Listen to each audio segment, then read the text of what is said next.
नमस्कार प्यारे बच्चों। आज हम हिंदी में 7वां पाठ है वो पढ़ेंगे जिसका नाम है आज़ादी। आज़ादी जो कविता है उसको किसने लिखा है इसके बारे में है वो आज हम जानेंगे। देखो, आज़ादी जो शब्द है ये है वो कौन सी भाषा का शब्द है? आज़ादी। और इसमें जी जो नीचे डॉट लगा है इसको है वो क्या बोलते हैं? नुक्ता बोलते हैं, नुक्ता। तो ये जो शब्द है अरबी फारसी के शब्दों का इस कविता में ज्यादा प्रयोग किया गया है। जैसे यहाँ पे एक शब्द आया उस्ताद। उस्ताद का मतलब होता है गुरु। क्योंकि ये शब्द है वो कविता में बार बार आएगा तो हमें इसके बारे में पता होना चाहिए कि उस्ताद का मतलब है वो गुरु होता है। शागिर्द, शागिर्द का मतलब है शिष्य। शागिर्द जो शब्द है इसका मतलब क्या होता है? शिष्य होता है। चरागाह है, चरागाह का मतलब पशुओं के चरने का जो स्थान होता है उसको कहते हैं। और बछड़ा, जैसे गाय का बछड़ा होता है, गाय का जो बच्चा होता है उसको हम बछड़ा कहते हैं।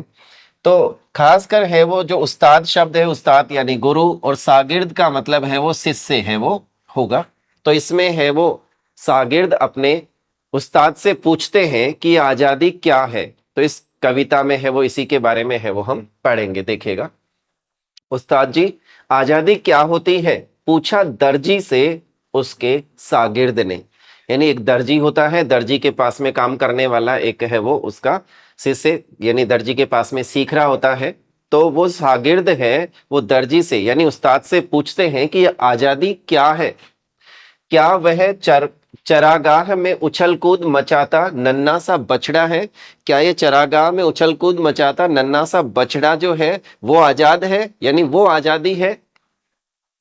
या सूरज में घोंसला बनाने को उड़ी जाती चिड़िया, जो सूरज की तरफ यानी सूरज में घोंसला बनाने को उड़ी जाती जो चिड़िया है, स्वच्छंद है, क्या वो आजादी है? या उत्तर दिशा में दौड़ती सीटी बजाती रेलगाड़ी, जो स्वच्छंद रेलगाड़ी जो चल रही है, क्या वह आजादी है? या अंधेरे में चलता मुसाफिर जिसकी कामना करता है, वह लैंप पोस्ट, लैंप पोस्ट कहते हैं जो बिजली का खंबा होता है, जहां बिजली के खंबे के पास रोशनी होती है, तो लैंप पोस्ट निश्चिंत नींद, निश्चिंत का मतलब बेफिक्र यानी बिना चिंता के है वो नींद, क्या वो है वो आजादी है? या इस अनंत कपड़े शाश्वत रूप से, अनंत यानी जिसका अंत ना हो, अनंत कपड़े शाश्वत रूप से गतिमान पहिए, यानी जो लगातार जो पहिए है वो चलता रहता है, या जो अनंत कपड़े हैं यानी एक के बाद एक है वो कपड़े आते ही रहते हैं, तो गतिमान पहिए और कभी न रुकने वाली ये सुई की जो सुई से मेरी जो मुक्ति है, क्या यही आजादी है? ये पूछते हैं। तो शागिर्द ने है वो अपने उस्ताद से पूछा। अब वो क्या क्या पूछते हैं, तो इसमें सबसे पहले इन पंक्तियों की आपको क्या करनी है, व्याख्या करने से पहले सबसे पहले आप क्या लिखेंगे? प्रसंग लिखेंगे। प्रसंग में वो चीज लिखेंगे कि ये कविता कहाँ से ली गई है, इसके कवि कौन है, इन्होंने इसमें क्या चीज बतलाने की कोशिश की है, इसके बारे में आप प्रसंग में लिखेंगे। देखो, प्रस्तुत पंक्तियां, प्रस्तुत पंक्तियां मलयालम, ये कवि कहाँ के हैं? मलयालम भाषा के कवि है। मलयालम कवि बालचंद्रन, बालचंद्रन चुल्लीकाड, बालचंद्रन चुल्लीकाड के द्वारा रचित आजादी नामक कविता से ली गई है। ये पंक्तियां किससे ली गई है? आजादी नामक कविता से ली गई है। कवि कहता है कि कभी कभी उन्मुक्तता, उच्छृंखलता, मन मर्जी, शेर सपाटे, गैर जिम्मेदारी, तात्कालिक या तथा सीमित लाभ और कर्महीनता को ही आजादी मान लिया जाता है।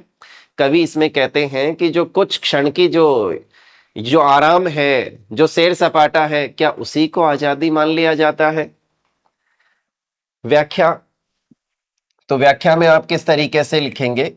कविता की इन पंक्तियों में कि आजादी का क्या अर्थ है, यहां पर कवि शागिर्द के माध्यम से, शागिर्द यानी शिष्य के माध्यम से उस्ताद से प्रश्न करता है कि क्या सैर सपाटा, घूमना फिरना आजादी है? वास्तव में कुछ लोग, खास तौर पर 12-13 वर्ष की उम्र के किशोर, घूमने फिरने सैर सपाटे को ही आजादी मानते हैं, इसलिए सागिर्द का यह प्रश्न अनुचित नहीं है। यानी सागिर्द का जो प्रश्न है वो उचित है। यानी 13-14 वर्ष के जो बच्चे होते हैं ये घूमने फिरने को सैर सपाटे को ही क्या मानते हैं, आजादी मानते हैं। तो ये सागिर्द के माध्यम से उस्ताद से है वो प्रश्न कर रहा है कौन, कवि। अपने अगले प्रश्न में सागिर्द पूछता है कि क्या अंधेरे में भटकने वाले को लैंप पोस्ट यानी बिजली का खंभा मिल जाए तो उसकी परेशानियां समाप्त हो जाती है। अर्थात यानी भावार्थ यह है कि हम किसी यात्रा पर निकलें और यात्रा के दौरान अंधेरा हो जाए, अंधेरे में कहीं आश्रय मिल जाए और हम रुक जाएं, क्या उसी को आजादी कहते हैं? क्या यह कुछ समय के लिए रुकना यात्रा का अंत हो सकता है? ठीक उसी प्रकार सागिर्द ये पूछ रहा है कि क्या मुसाफिर का अंधेरे में किसी लैंप पोस्ट के नीचे रुकना आजादी है? मंजिल की प्राप्ति है? आजादी के बारे में अपनी जिज्ञासा व्यक्त करते हुए वह फिर पूछता है कि क्या निश्चिंत अर्थात बेफिक्र होकर सो जाने का दूसरा नाम आजादी है? यानी निश्चिंत होकर के, बेफिक्र होकर के सो जाने का यानी आराम करने का, नींद लेने का ही नाम आजादी है? यह भी प्रश्न है वो पूछता है शिष्य।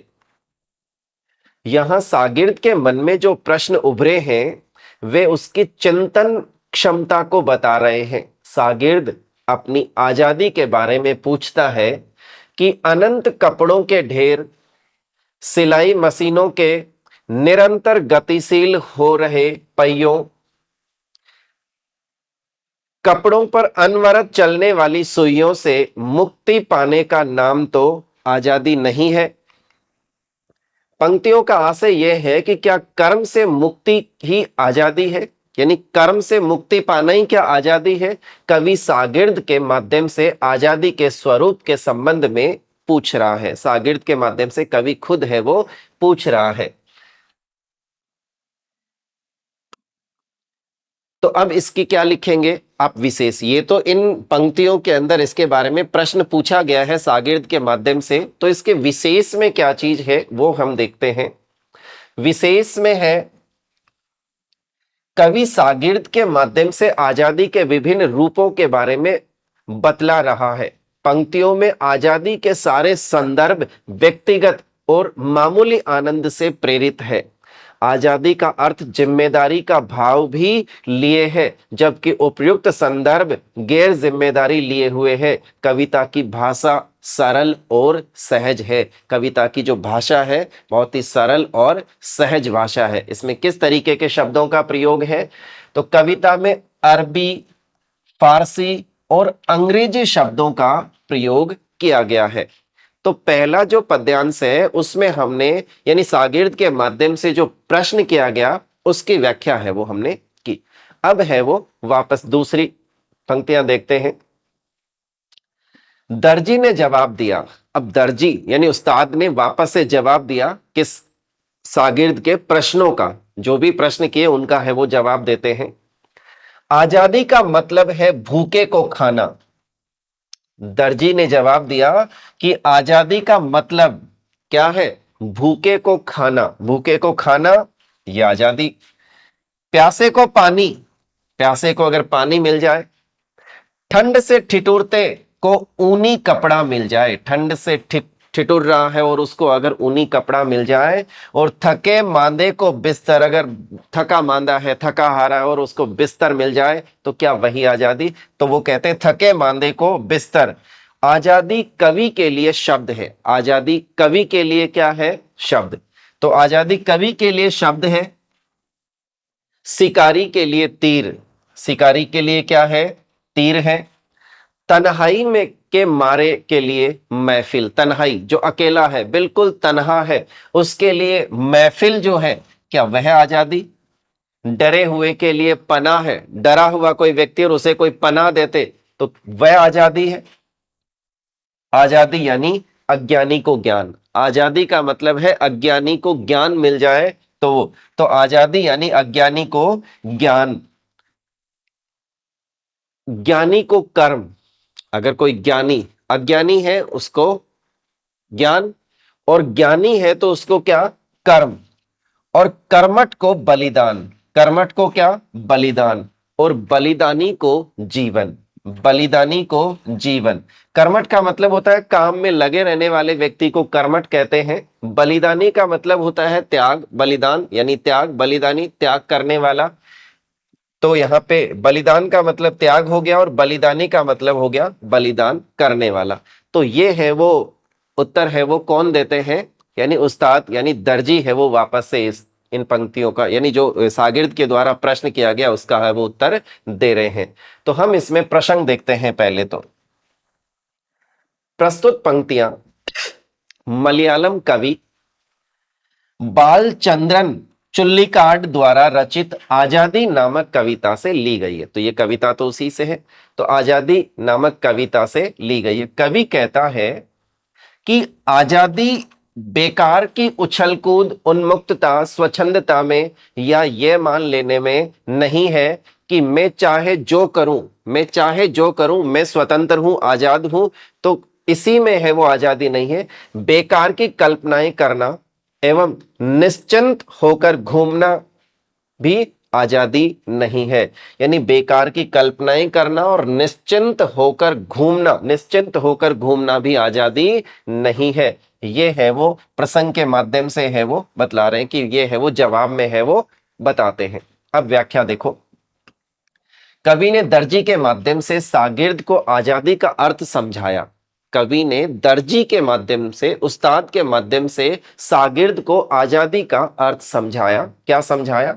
दर्जी ने शागिर्द से कहा कि आजादी एक अभिव्यक्ति है जिसका माध्यम शब्द है। आजादी एक अभिव्यक्ति है जिसका माध्यम क्या है? शब्द है।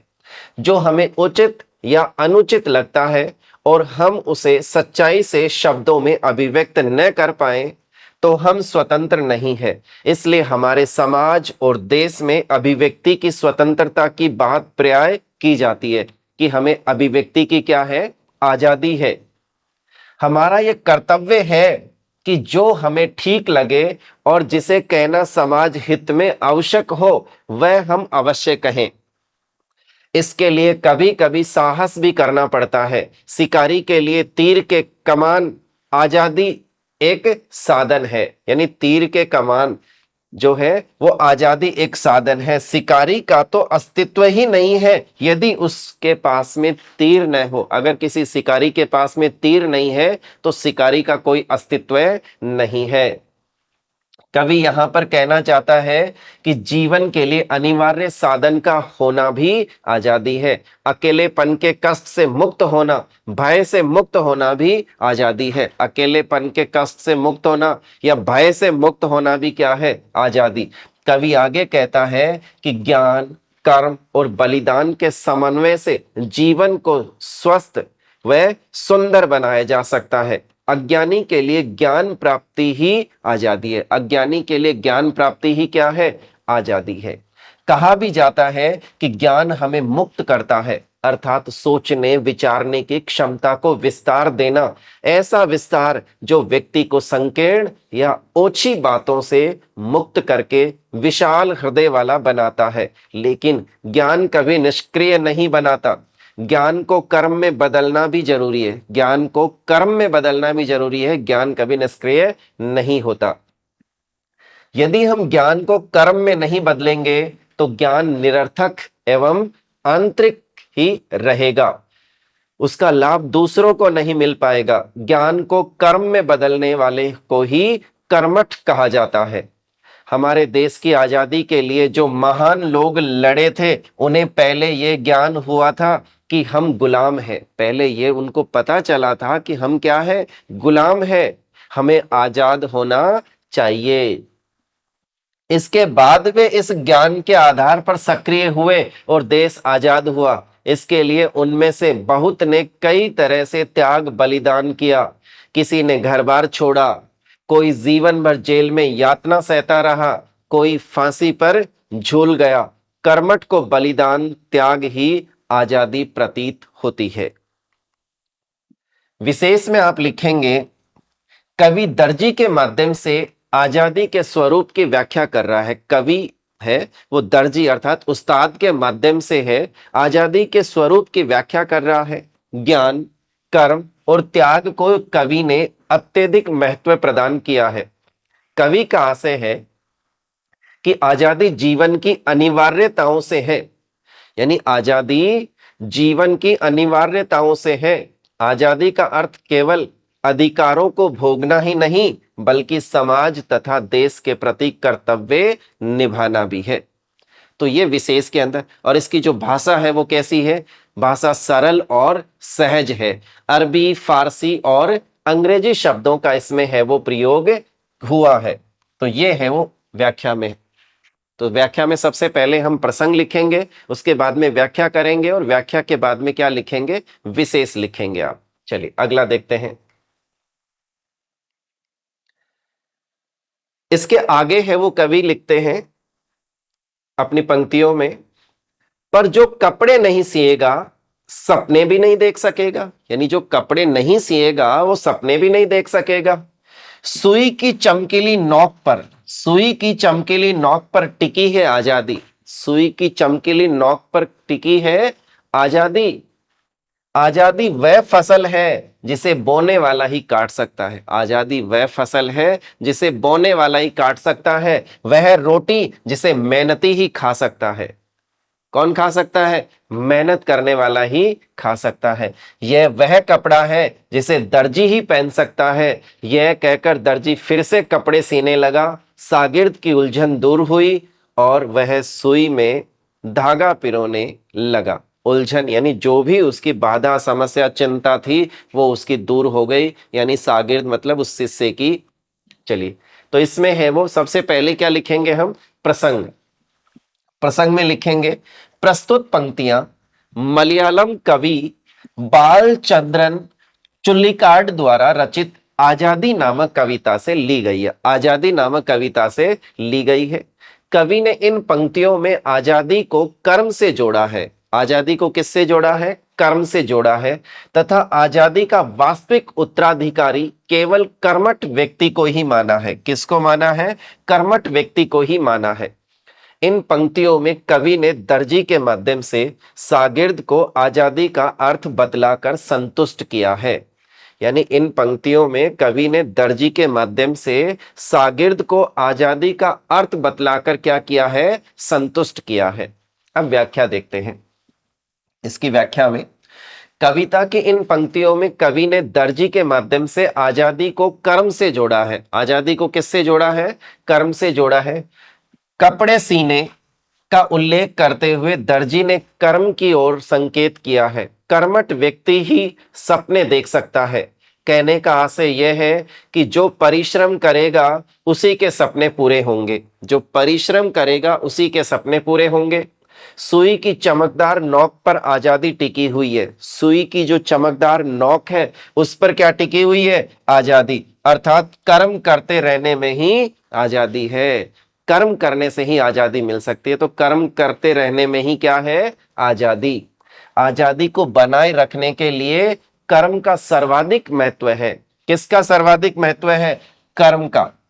कवि का आशय है कि कभी कभी निरंतर काम करते हुए हम भी थक जाते हैं और सोचते हैं बस अब और काम नहीं, लेकिन यह आराम की स्थिति कुछ देर की स्थिति है। हम फिर काम में लग जाते हैं। कर्म को हमेशा के लिए छोड़ा नहीं जा सकता। अर्थात कर्म करना आजादी है। यानी इसमें कर्म करना ही क्या है? आजादी। जो कर्म नहीं करता उसे आजादी को भी भोगने का अधिकार नहीं है। यानी जो कर्म नहीं करता है उसे आजादी को भोगने का कोई भी अधिकार नहीं है। तो इसके विशेष में क्या लिखेंगे हम? विशेष में लिखेंगे, कवि ने इन पंक्तियों में कर्म को सर्वाधिक महत्व दिया। यानी इसमें पूरी विशेष बात यही तो है कि कवि ने इसमें कर्म को, यानी कर्म को सर्वाधिक महत्व दिया है। किसके लिए? आजादी के लिए। कवि के अनुसार जो कर्म नहीं करता उसे आजादी को भोगने का अधिकार नहीं है। कवि के अनुसार आजादी के दो पहलू हैं, कर्तव्य एवं अधिकार। जिसमें कर्तव्य का स्थान महत्वपूर्ण है। जिसमें किसका स्थान महत्वपूर्ण है? कर्तव्य का। आजादी केवल राजनीतिक ही नहीं होती, अपितु इसके सामाजिक एवं आर्थिक पहलू भी है। इसकी भाषा सरल एवं सहज है। चमकीली, नौक आदि में विशेषणों का सुंदर प्रयोग हुआ है। ये नौक, नौक शब्द क्या है? ये संज्ञा है, और ये चमकीली जो शब्द है ये क्या है? विशेषण है। तो ऐसे शब्दों में विशेषणों का भी सुंदर प्रयोग है वो कवि ने किया है। तो ये हमने है वो कविता है वो पढ़ी। कविता का नाम आजादी, जिसकी है वो व्याख्या करना भी हमने सीखा। अगली क्लास में है वो इसके प्रश्न उत्तर भी हम है वो देखेंगे। तब तक के लिए बच्चों नमस्कार।